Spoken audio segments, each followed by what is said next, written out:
भगवान की उंगली पर देखा मैया द्रौपदी ने तो देखा क्या भगवान की उंगली से रक्त की धार बह रही है।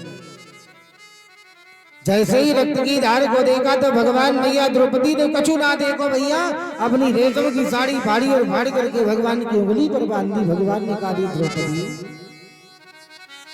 अरे द्रौपदी, मेरा सारा परिवार बैठा है, मेरी सारी घर के लोग बैठे हैं, पूरा नगर बैठा है, लेकिन किसी ने मेरी चिंता नहीं की।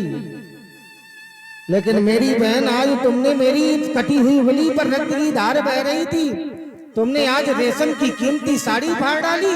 द्रौपदी ने कहा कन्हैया तुम क्या बात करते हो, मेरे भाई आपसे निवेदन करता हूं, केवल इतना करके जाऊंगा, उस व्यक्ति को वो चीज जो जिसको वो उपयोग करे, उस व्यक्ति को वो वस्तु दो जो उसकी उपयोग की सामग्री हो। आपने वही उपयोग की सामग्री अगर उस व्यक्ति को न दी तो फिर वो व्यक्ति उस उपयोग की सामग्री को कूड़ा का ढेर बना देगा। बनाएगा कि नहीं बनाएगा? कूड़े का ढेर बन जाएगा। अपना जीवन कैसे? एक बार एक कटोरी एक घड़े के ऊपर रखी थी और उस घड़े के ऊपर रखी हुई कटोरी ने उस घड़े से प्रश्न किया। घड़े से कहा भैया तुम्हारे पास जो पात्र आता है आप उस पात्र को दूर दूर से भर देते हो, हम आपके पास इतनी नजदीक रखते हैं आप हमें नहीं भर पाए। तो घड़े ने साहब उत्तर दिया था कि अरे कटोरी, जो मेरे पात्र दूर दूर से आते हैं मैं उन्हें भरता कब हूं? जब वो झुकते हैं तब। तू आज तक झुकी नहीं, तुझे भर कैसे दूं मैं? जब तक जिंदगी में झुकना नहीं सीखोगे तब तक आपको कुछ नहीं मिलेगा। परमात्मा की मूर्ति स्थापित करने से ज्यादा अच्छा है मन में भगवान हमारे स्थापित है कि नहीं है? भगवान का मंदिर बनवाने से अच्छा है हमारे मन में भगवान मंदिर बनाए कि नहीं बनाए? हमारी चौखट पर कोई आ जाए, हमारी चौखट से कोई भूखा ना जाए, ये धर्म कहलाता है। भागवती क्यों करवाई जाती है, कथाएं क्यों करवाई जाती है? मनोरंजन का साधन नहीं, चुटकुले का साधन नहीं है। केवल जाओ और बैठ के चले जाओ, तस्बीह चला के चले जाओ, बोले हो गई भागवत। भागवत कराई इसलिए जाती, फुटवियर की दुकान में जाओगे तब पैसा दोगे तब जूता चप्पल मिलेगा आपको। आप गारमेंट्स की दुकान में जाओगे पैसा दोगे तब आपको कपड़े मिलेंगे। इसी प्रकार अगर भागवत में धन खर्चा करो तो उससे कुछ सीखने की कोशिश भी तो करो, उससे अपना जीवन संवारने की कोशिश भी तो करो। नहीं मतलब क्या है, इस भागवत में 2-2.5 लाख रुपया लगाने से अच्छा किसी गरीब बिटिया का ब्याह करा दो।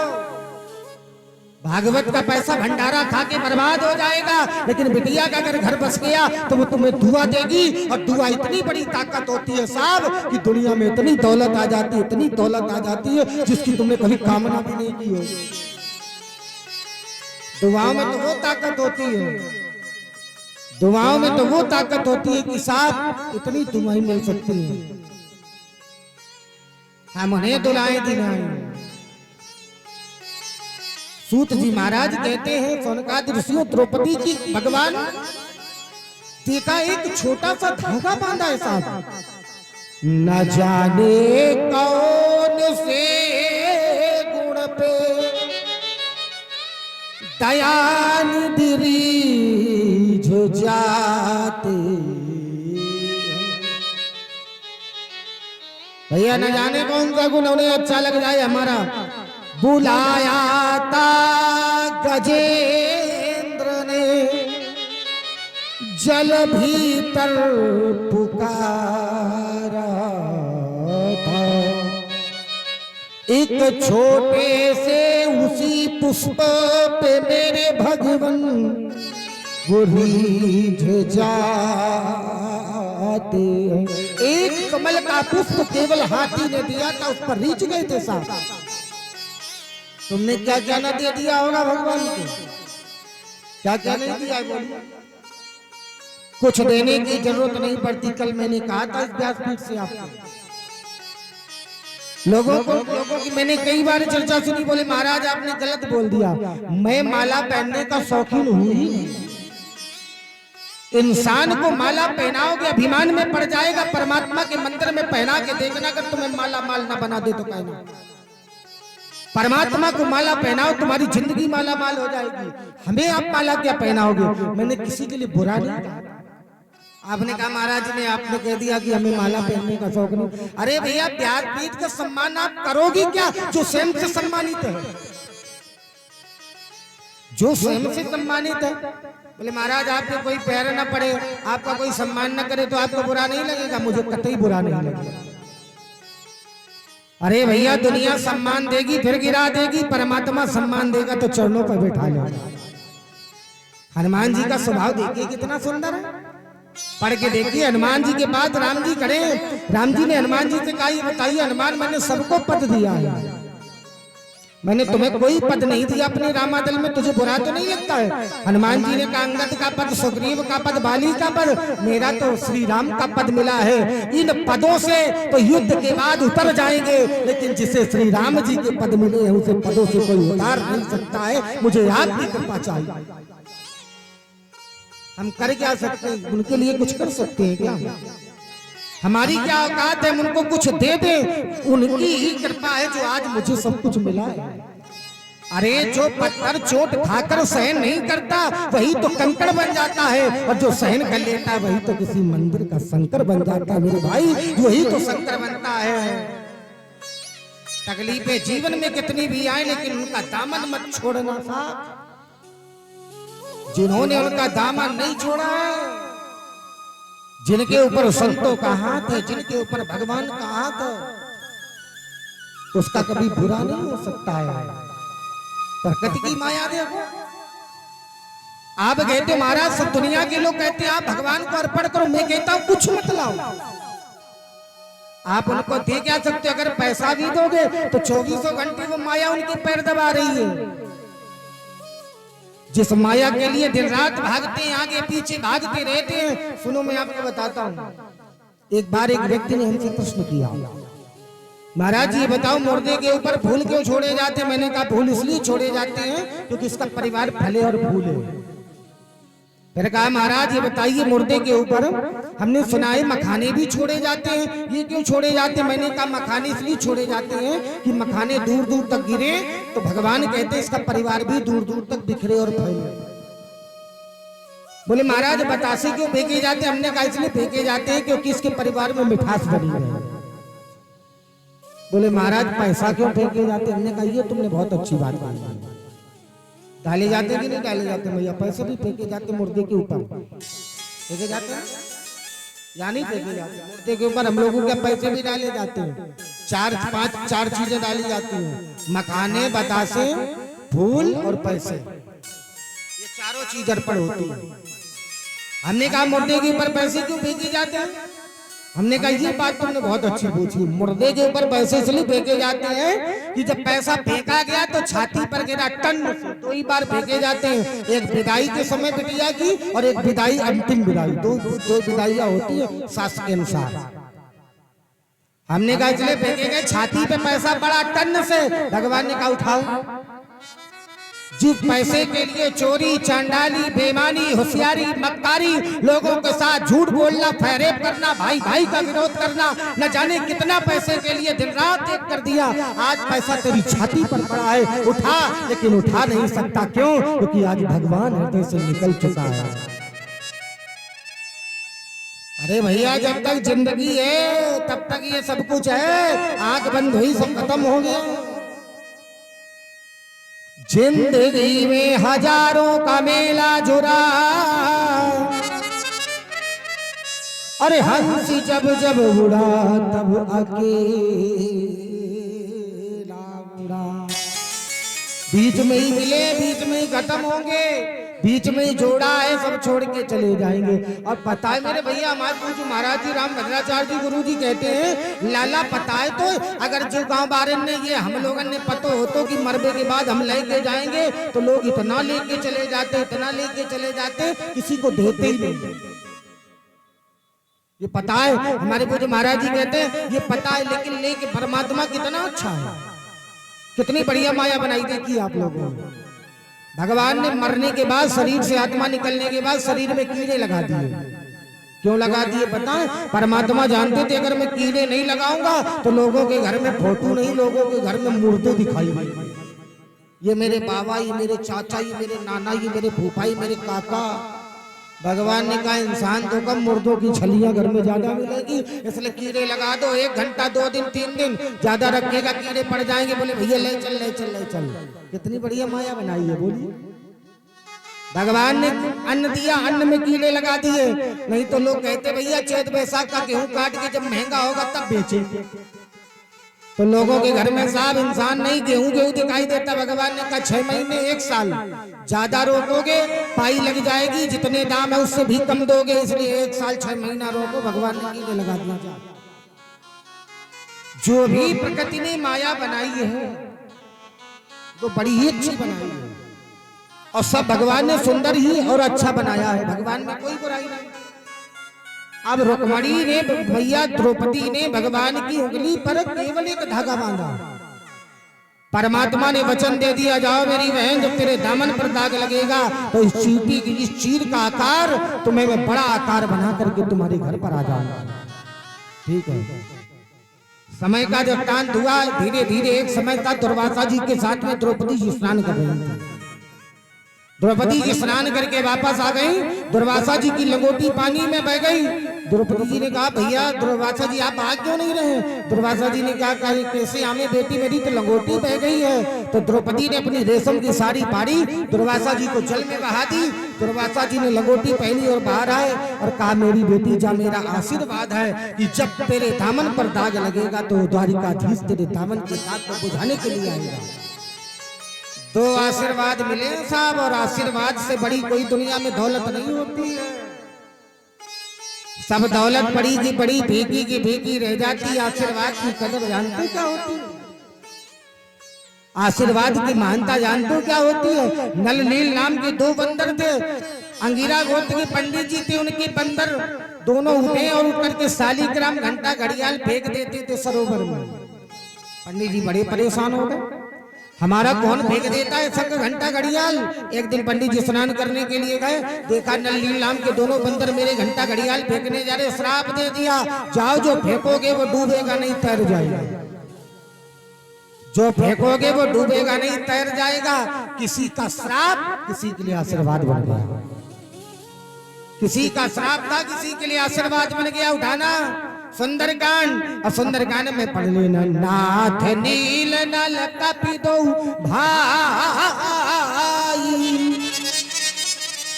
सुलरिकाहीन ऋषि आशीष पाए। किसी का श्राप किसी के लिए आशीर्वाद बन गया है। अब मेरे भैया हम सभी से कहेंगे किसी की बद्दुआएं मत लेना, लेना तो दुआएं लेना। आप सोचते महाराज हमारी कोई बड़ाई नहीं करता, जिंदा कोई किसी की बड़ाई नहीं करता, मरने के बाद लोग बड़ाई करते हैं। कोई जिंदा में कोई किसी की बड़ाई नहीं करता है। ये मैं सोच रहा महाराज हमारी कोई बड़ाई नहीं करता, मर जाओगे तब बड़ाई होगी, जिंदा कोई किसी की बड़ाई नहीं करता है। आप जीते क्यों? अब इतने बड़े पंडाल में सब लोग बैठे हैं, अगर आपसे पूछा जाए कि आप जीते क्यों, क्यों जीते हो? ये हमारे महाराज जी ने हमसे, राम महाराज गुरु जी ने हमसे एक बार पूछा था कि बेटा तुम जीते क्यों, जीते क्यों आप लोग? ये बड़ा गूढ़ प्रश्न है और इसी से सारी भागवत है। क्यों जीते हो आप लोग? बताओ, अगर किसी को आता हाथ उठा के महाराज हम इसलिए जीते। क्यों आप लोग जी रहे हो? अरे भाई जीने का कोई मतलब भी तो होगा ना, इसलिए तो जिया जाता है। क्यों जी रहे हो? नहीं आता? अगर आता हो तो बताओ। और जो आपको पूछना हो आप हमसे 21 तारीख को पूछ लेना, किसी भी अध्यात्म से, किसी भी शास्त्र से, कहीं से भी पूछ लेना। आप पूछ, गुरु जी की कृपा है हमारे ऊपर, कहीं से भी आप पूछ सकते हैं हमसे। अच्छा आप बताइए आप जीते क्यों? जीने का माध्यम आपकी क्या है? आप क्यों किस लिए जी रहे हो? नहीं आता?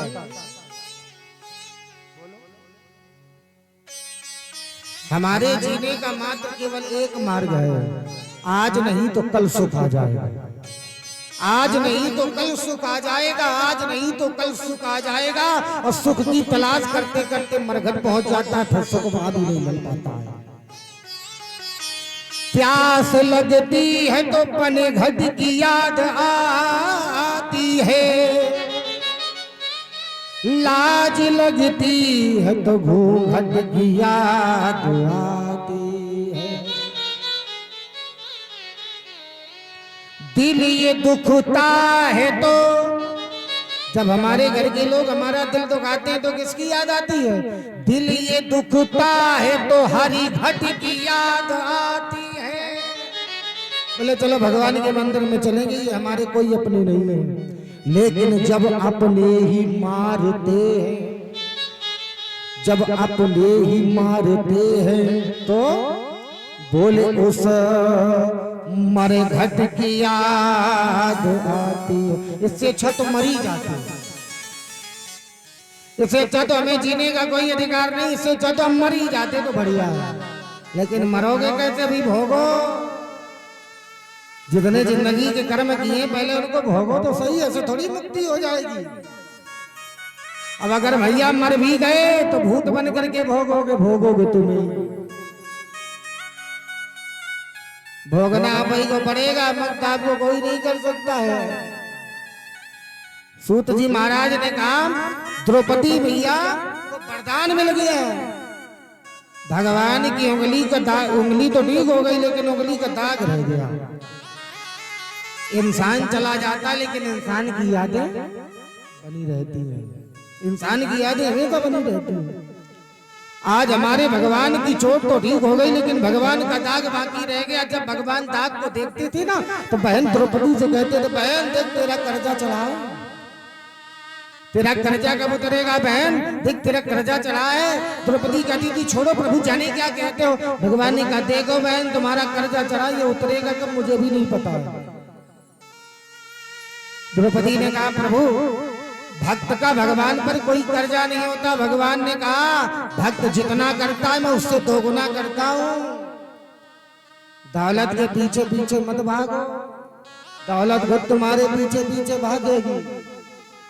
माया के पीछे पीछे मत भागो, माया तुम्हारे पीछे खुद भागेगी। माया खुद तुम्हारे पीछे भागेगी। अगर माया के पीछे पीछे पीछे पीछे भागोगे तो माया कतई तुम्हारे पीछे भागने वाली नहीं है। आप जो माया के पीछे भागता है उसको कभी कुछ मिला ही नहीं। आप कहोगे महाराज आप भागोगे, मुझे माया से कोई मतलब ही नहीं है। तुम्हारे गांव में अगर कोई पढ़ने वाला बच्चा हो, जितना पढ़ना चाहेगा हम पढ़ाएंगे, चाहे कोई बच्चा हो। सेवा करो, धन केवल अपने लिए नहीं होता है, धन अपने लिए नहीं होता है, धन तो दूसरों के लिए होता है। क्यों कहा गया? क्योंकि धन तो धरा के बीच में, कि धन तो धरा के बीच में तेरा धरा रह जाएगा, पशु भी बंधे रह जाएंगे जब अंत का दिन आएगा। नारी लगे प्यारी तुझे वह भी खड़ी रह जाएगी, और जिस देह पर करता अहम सब दूरी मिल जाए। अच्छा अभिमान किस चीज का है? किसी ना किसी चीज का अभिमान तो होगा ही। अभिमान किस चीज का है? अभिमान तो मात्र केवल ये चीज का है, शरीर तुम्हारा नहीं है तो फिर अभिमान किस चीज का? भैया कभी भी अभिमान मत करो, नहीं तो पता है एक न एक हमारा और तुम्हारा अभिमान। हरे राम राम राम हरे हरे, हरे राम हरे। देखिए जोरदार ताली बजाइए। आप गुजरात के ब्लाक को मुझे पांडाल पर बजा रहे हैं। और ठाकुर जी की देखिए इतनी बड़ी कृपा है, जाने का समय नहीं रहता लेकिन भगवान ने कहीं ना कहीं समय निकाल दिया। और आज ठाकुर जी ने आपको समय दिया, भगवान आपके ऊपर कृपा बनाए रखे। जोरदार तालियों से भैया का सम्मान करें। हरे कृष्ण कृष्ण कृष्ण हरे हरे, हरे राम राम राम हरे हरे, हरे राम राम राम हरे हरे।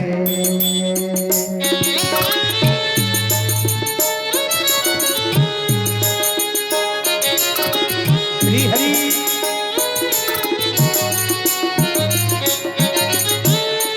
ताली बजाते हैं सभी लोग बोलिए राधे, बोले गोविंद भगवान की। आज राधे बोलिए राधे, आज और से बोलो राधे। मैया द्रौपदी ने देखा भगवान कन्हैया की उंगली पर बांधा हुआ वो चीर, आइए उधर दुर्योधन दुशासन द्रौपदी को खींच रहा है और राज दरबार में उपस्थित कर रहा है। मैंने कहा धत माने सारा राष्ट्र माने अंधा, धत माने अंधा राष्ट्र माने चलाने वाला। जब हमारे देश को चलाने वाला धतराष्ट्र अंधा होगा तो देश कभी हमारा समुचित और सुरक्षित नहीं हो सकता है। धतराष्ट्र अंधा नहीं था, लेकिन मेरे भाई धतराष्ट्र अंधा था, लेकिन गांधारी ने जानबूझ करके आंखों में पट्टी बांध ली। मेरी माता निवेदन करेंगे, अगर घर में ही अगर बिगाड़ने पर बेटा और बेटी का अधिकार होता तो प्रथम माँ का होता है। माँ के कारण ही बच्चा बिगड़ता और बनता और संवरता है।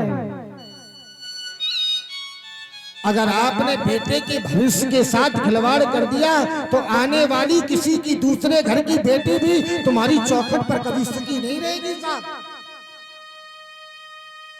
गांधारी ने आंखों में पट्टी क्यों बांधी? क्योंकि मेरे प्राणनाथ अंधे हैं तो मैं भी अंधी बन जाऊंगी। लेकिन उस अभागन को यह कहा पता था कि आने वाली संतान जब हमारी पैदा होगी मैं उसकी बुराई न देख पाऊंगी तो मेरी संतानें मेरे आंखों के सामने मारी जाएंगी। मेरे भाई, जीवन पर भरोसा करके विचार करना। जिस माँ बाप ने अपने बच्चों के प्रति आंखों पर पट्टी बांधी है, बच्चे को पढ़ाइए, शास्त्र कहता है खूब पढ़ाइए, खूब अच्छा बनाइए, लेकिन बेटे को संपत्ति नहीं, जब दुनिया से जाना तो संस्कार दे के जाना। क्योंकि संपत्ति वालों ने इसी काकन में देख लेना आज उनके पास कुछ नहीं होगा। जो बाप दादा छोड़ के गए होंगे आज बच्चा सड़कों में घूम रहा होगा, और जिनके संस्कार अच्छे होते हैं साहब, ध्रुव की संपत्ति मिल गई, प्रहलाद की संपत्ति मिल गई।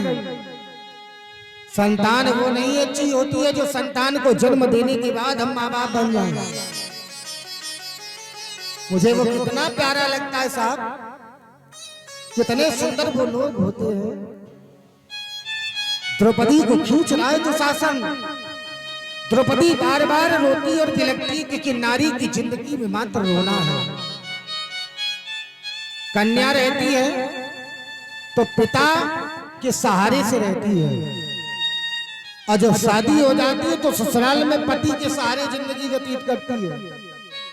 अब ब्याह हो बूढ़ी हो जाती है तो फिर बच्चों के सहारे से अपनी जिंदगी का बेड़ा पार करती है। नारी की जिंदगी सहारे के आश्रित है। जब किसी की बेटी बनती है तो अधूरी रहती है, जब किसी की पत्नी बनती है तो अधूरी रहती है, लेकिन जब किसी की मां बनती है तभी वो नारी पूरी होती है। स्त्री के 3 जीवन है साहब। हमारे देश की नारियों को कैसा सिखाया गया है? हमारी देश की नारियों को सभ्यता और संस्कृति में रहना सिखाया गया है।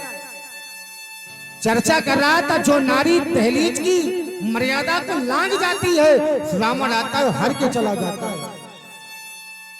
लेकिन जब जानकी के पास रावण आया तो जानकी जी ने तिनके का सहारा लेकर के कहा तृण धर ओट कहती वैदेही। रावण ने कहा एक बार हमें देख लो। जानकी जी ने कहा हम दुष्ट को नहीं देखते हैं मेरे भाई, देखा वो करो जो देखने के योग्य हो। किसको देखा करो? अच्छा किसको देखा जाए? महाराज वो बहुत गंदा कर्म करता है, उसको देखते क्यों? जब जाओ भगवान के मंदिर की मूर्ति को निहार लो। मैं चर्चा कर रहा था, एक संगमरमर जमीन में बिछा है, लोग पैरों से रौंद देते हैं। एक संगमरमर की मूर्ति लगी है, लोग पूजा करते हैं। कारण एक है, जो टूट गया वो जमीन में है, जो संभल गया उसी की पूजा होती है। टूटो नहीं, मंदिर में जुड़ जाओ। परमात्मा कहते हैं दुनिया करे न करे हम तुम्हारी पूजा करें। दूसरे पे आरोप लगाना तो बहुत अच्छी बात है। कभी हमने देखा है हमारे में कितने आरोप लगे। दूसरे की व्यवस्था को देख करके हम दूसरे की व्यवस्था पर व्यवस्थित हो जाए, लेकिन हमें पता है हमारे भी कितने आरोप लगे। झंडा तभी उड़ता है जब हवा चलती है, जिंदगी तभी लहलाती है जब परमात्मा की कृपा होती है तब। गाड़ी पर बैठ करके एसी का आनंद लेकर के सोचो हमें आनंद मिल रहा है, वो आनंद मिल सकता है, लेकिन परमात्मा की गाड़ी पर बैठ करके देखना साहब आनंद नहीं, परमानंद की प्राप्ति होती है। जानकी जी ने तिनके का सहारा लिया, क्यों? क्योंकि नारी के लिए सहारे की आवश्यकता होती है।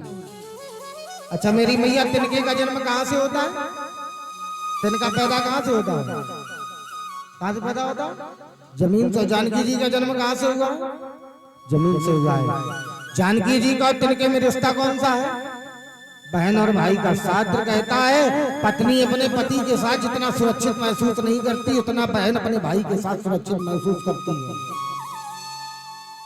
जानकी जी भाई का सहारा लेकर के रहती है। और मेरे भाई मेरी मैया एक निवेदन करेंगे, द्रौपदी के हाल क्यों हो रहे? क्योंकि वाणी से सुंदर नहीं बोला है, अपनी वाणी से मीठा बोलो। भगवान ने कोयल को मीठा बोलना सिखा दिया तो काला, नागिन को सुंदर चलना सिखा दिया तो डसना सिखा दिया। कौवे की आवाज कोई नहीं सुनता, कौवा भी काला होता, कोयल भी काली होती है, लेकिन कोयल की वाणी में मधुरमा होती है, कौवे की वाणी में कठोरता होती है। मेरे भाई मधुर बन जाओ। अगर तकलीफ आपको मिल रही है तो आपके ही कर्मों का दंड है, आपके ही कर्मों का दंड आपको मिल रहा है। हमने कहा महाराज हमें तकलीफ मिल रही तो क्या हमारे ही कर्मों का हमें दंड मिल रहा है? हाँ, आपके ही कर्मों का दंड है जो आपको दंड बनकर के मिल रहा है। द्रौपदी पहुंची सभा में, चारों ओर देखा, सारा हस्तिनापुर खड़ा है साहब, लेकिन जब नाव भंवर में फंसती है, कोई किसी का नहीं होता है साहब, कभी कोई किसी का नहीं हुआ। द्रौपदी को दुशासन ने कहा, दुर्योधन ने नग्न करो, साड़ी खींची जाने लगी। और मेरी माताओं एक निवेदन करेंगे, जिस नारी में सम्मान की बुद्धि नहीं है वो नारी नारी नहीं होती है। हाथ फैला के झगड़ा करने लग जाए, हाथ फैला फैला करके सास ससुर के साथ मुंह मिलावे लग जाए, वो नारी नहीं होती साहब। संस्कार घर से ही मिलता है। आज मैं इतना बड़ा हूं, मैं ये प्यास दिल से कह रहा हूं, मेरी माता जी का मोह आज तक मेरे बाबा ने नहीं देखा, आज तक नहीं देखा है। कहा करते हैं फलाने की बहू को मोह, तो मैंने आज तक ना देख पाया। और बड़ी बड़ी बहुएं आई, मैंने सबके मोहरे देख डाले, लेकिन फलानी बहुएं मोह ना देख पाई। ये हमारी तुम्हारी जिंदगी की मर्यादा है। कहते हैं आंखों का पर्दा होता है, नारी का सर हमारी सम्मानित व्यक्ति न देख पाए कि कितना खुला है। कहते बेटे बहू में अंतर होता है, बहू को बेटी बना करके रखना चाहिए। कौन कहता है बहू को बेटी बना करके रखना चाहिए? बेटी कभी हमारी बहू नहीं बन सकती, और बेटा कभी हमारा दामाद, कभी हमारा बेटा नहीं बन सकता। जो लोग कहते हैं साहब बेटा हमारा दामाद है, सुन लेना दामाद की परिभाषा। अर्थी को कांदा दामाद नहीं बेटा देता है, पिंडदान दामाद नहीं बेटा ही करता है, घर की सामग्री को बेटी नहीं बहू जुटौती है। मेरे भाई दामाद कितना भी सी जाओ तुम्हारी चौखट पर आ जाए, अगर तुमने एक गिलास पानी एक गिलास चाय नहीं पिलाई, कितना भी सीधा हो जाकर के तुम्हारी बेटी से झगड़ा करेगा। तुम्हारे घर में तो कोई सम्मान ही नहीं जानता है, लेकिन बेटा तुम्हारा कैसा भी हो, चार लोग संग में आवेंगे, माता जी से कहेगा चाय बनाओ भैया, अगर माँ चाय नहीं बनाएगी तो लगता है घर में कुछ है नहीं, रसोई में जाएगा, देखेगा डब्बे में चीनी नहीं है, चीनी लाएगा, माँ से कहेगा चाय बनाओ। ये दामाद नहीं करेगा। दामाद और बेटे में जमीन आसमान का अंतर है साहब। कुल को बेटा तारता है, दामाद नहीं तारता है। बेटे बहुओं में, जिन घरों में बेटियों में और बहुओं में अंतर नहीं समझा गया, उनका घर कभी कल्याण में नहीं होता। बहुओं को कैसे रखना चाहिए कि बहु गल्लारे की पारी घरिया, शास्त्र कह रहा है राघव नयन पलक कहे। अच्छा, पलक नयन को कैसे रखती है? बंद रखती है कि नहीं रखती है? बहुओं को कैसे रखना चाहिए? घर की चौखट के अंदर, घर की चौखट के अंदर रखना चाहिए। वो बहुएं होती है साहब, उन्हीं को बहुएं कहा जाता है। और मुझे ये बात कहने में बिल्कुल भी संकोच नहीं होता। बेटी कैसी होती? बेटी हमारे घर की मर्यादा है। जिन घर की बहुएं और बेटियां मर्यादा में रहती हैं, उन्हीं घरों के माता और पिता और भाई का नाम होता है। शूर्पणखा का नाम लिया गया, शूर्पणखा रावण के बहिनी से संबोधन किया गया, सभा से नहीं संबोधन किया गया। जबकि बेटी बाप के नाम से जानी जाती है, लेकिन यहाँ बहन भाई के नाम से जानी जा रही है। क्यों? क्योंकि गोस्वामी जी कह रहे हैं भाई दूसरे की नारी का हरण करता है तो बहन दूसरे के पुरुष का हरण करती है। जैसे को तैसा मिला। मेरे भाई घर को बना करके चलो। घर की हमारी बहू बेटियां बैठ के चबड़ चबड़ चबड़ चबड़ करके लग जाए, क्या वो हमारे घर की बहू बेटियां? मर्यादा में रहना चाहिए। जिसके घर में मर्यादा है उसी के घर का कल्याण होता है। मैंने आपसे कल कहा था, राम जी के पास मैया कौशल्या खड़ी है, सुमित्रा खड़ी है, लेकिन जब चित्रकूट में राम जी मिलने के लिए आए तो सबसे पहले कैकेयी अम्बा से मिले। छाती से लगा के कहा माँ। आज कैकेयी ने कहा मैंने माँ सुना है राम, पता है आज मैंने माँ सुना है। चक्रवर्ती जी चले गए, हाथ नहीं लगाने दिया। भरत मेरा दुश्मन बन गया राम, आज तूने मुझे माँ कहा है। राम का नाम मुंह से नाम सुनते ही कैकेयी का मन गदगद हो गया। राम जी ने कहा मेरे पास सब खड़े हैं, लेकिन मैंने तुम्हें देखा है। अरे भगवान की भी निगाह उसी के ऊपर जाती है जिसके अंदर प्रेम होता है। प्रेम किया है कभी भगवान से?